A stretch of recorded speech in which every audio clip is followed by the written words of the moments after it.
Si beaucoup ont crié aux incohérences après la sortie du film Morbius, certaines incohérences ne sont finalement pas si incohérentes. Dans cette vidéo, je vais tenter de pallier et de vous expliquer les soi-disant incohérentes présentes dans le film Morbius. Bien évidemment, si jamais la vidéo te plaît, tu peux laisser un petit pouce bleu, ça fait extrêmement plaisir, moi ça m'aide, et puis vous, bah c'est gratuit. On peut également s'abonner à la chaîne YouTube si vous n'êtes pas encore abonné, ça fait plaisir, on peut activer la cloche, et ceux qui souhaiteraient bien retrouver ma critique sur le film Morbius, elle est disponible sur la chaîne, n'hésitez vraiment pas à aller voir ce que c'est, parce que j'ai peut-être un avis un peu différent des autres, et peut-être que mon avis peut aussi vous aider à éclaircir certains mystères. Bon, écoutez, nous sommes donc partis pour cette vidéo, tentons d'expliquer les incohérences autour du film Morbius. Tout d'abord, commençons par l'univers dans lequel se situe Morbius. Dans les bandes annonces proposées par Sony, plusieurs univers étaient possibles quant où se situe le film Morbius. On avait le choix 1, l'univers de Tobey Maguire, avec justement l'affiche que l'on voit sur le mur de Tobey Maguire, en 2, l'univers d'Andrew Garfield, avec le logo Oscorp que l'on voit, en 3, l'univers de Tom Holland, avec justement l'apparition de Michael Keaton dans le trailer. Et également, on avait en 4e choix,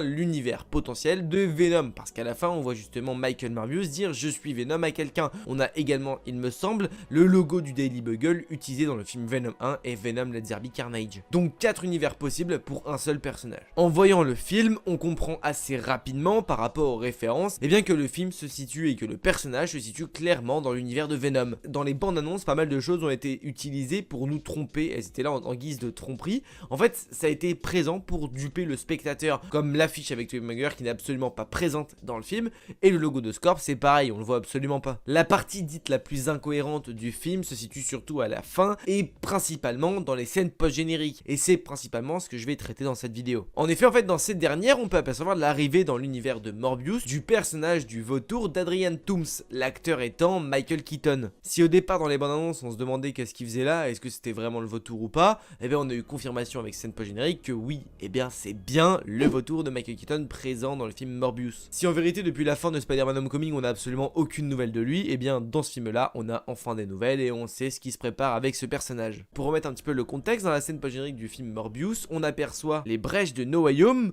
s'ouvrir dans le ciel. Par la suite on voit que Adrian Toomes arrive comme un petit peu par magie dans une cellule de prison de l'univers de Morbius. Expliquons déjà pourquoi il est là. Quand le vautour arrive, c'est au moment où Doctor Strange fait le sort final de No Way Home, lorsqu'il renvoie tout le monde dans leur propre univers. L'incohérence selon certains est ici le fait qu'un personnage de l'univers du MCU, ici le vautour en l'occurrence, soit téléporté dans un nouvel univers, celui de Morbius, un univers qui n'est donc absolument pas le sien à la base. Cette incohérence-là peut totalement s'expliquer par le fait que Strange n'ait finalement pas si bien réussi son sort au final. On le voit lors du premier sort, ce qui met un bordel monstre en fait, c'est le fait que Peter Parker parle en même temps à Strange lorsque Strange fait le sort, et c'est ce qui fait qu'il y a une grosse pagaille. Mais en vérité, au moment du sort final, Parker et Strange parlent aussi tous deux, ils se font un petit peu les adieux. Peter dit content de t'avoir connu, je suis prêt à faire mes adieux, etc.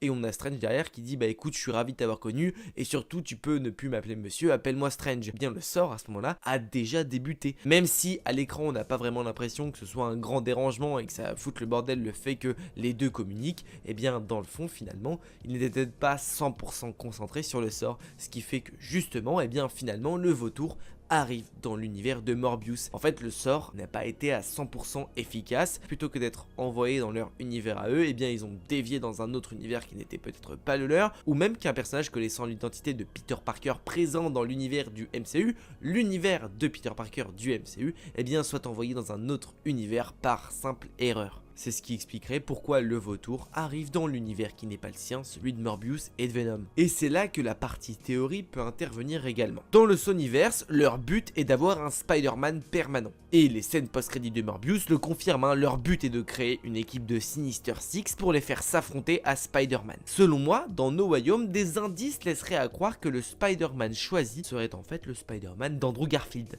En fait, dans le film, à un moment donné, lorsqu'ils parlent un petit peu chacun de leur expérience, on a le Spider-Man Tobey Maguire qui dit que lui, il a affronté un extraterrestre un peu gluant en parlant donc de Venom. L'autre côté, on a Tom Holland qui dit bah moi j'ai affronté un titan fou, j'ai fait partie des Avengers, etc. Les gens disent oh trop cool, mais qu'est-ce que c'est? Et là on a Andrew qui dit putain vous avez de la chance, mais en fait j'ai rien fait à côté de vous. Et ça pourrait être une sorte de petit teasing justement du fait que Paul Moore n'a rien affronté et que par la suite il va devenir le Spider-Man ayant affronté la plus grande équipe de méchants de l'univers de Spider-Man. les Sinister Six. Et puis, on va pas se mentir, mais le côté assez mature des ennemis que Sony pourrait proposer, notamment avec Morbius, certes le film n'est peut-être pas le plus aimé, mais en tout cas, le côté un peu plus sombre, on peut pas le nier.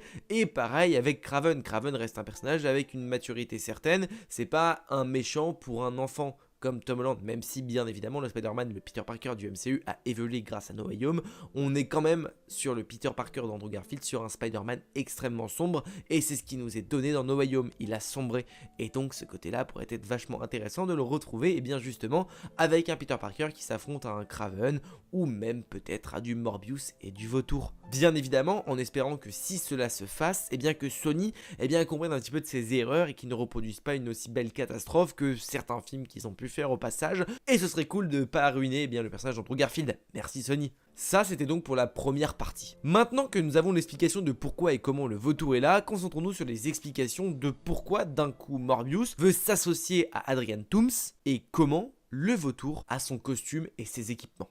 Finissons déjà sur le cas Vautour. On l'a bien compris, mais le sort de Strange déplace des personnages d'univers en univers avec leurs habits, leurs vêtements, leurs accessoires avec lesquels ils étaient au départ. C'est-à-dire qu'on a le personnage qui est téléporté tel qu'il est et pas avec son équipement, ses armes qui étaient dans un garage quelque part. Mais alors, comment expliquer le fait que le Vautour ait son équipement et tout ça? Il est important de le rappeler, mais dans le film Spider-Man Homecoming, Adrian Toomes devient le Vautour en confectionnant un costume grâce à des matériaux Shitori envoyés dans Avengers 1 dans les décombres un petit peu de New York. Et c'est ici que lui les récupère pour faire ensuite son costume, ses ailes, etc. Mais en étant dans un autre univers, ça veut dire qu'en fait, les impacts des Avengers 1, de tous les Shitori, etc., ça n'existe absolument pas. Sur la Terre de Venom, il n'y a pas eu tout ça. Mais en vrai, est-ce qu'il y a vraiment besoin de matériaux Shitori pour qu'il se fasse son costume? Eh ben, je pense pas. En vrai, il n'y a pas vraiment besoin de ça pour créer le Vautour. À l'origine, le Vautour n'a absolument pas besoin d'une technologie extraterrestre pour se faire ses ailes. Au fait, de simples matériaux et de simples connaissances en ingénierie électrique suffisent totalement. Et c'est le cas dans les comics.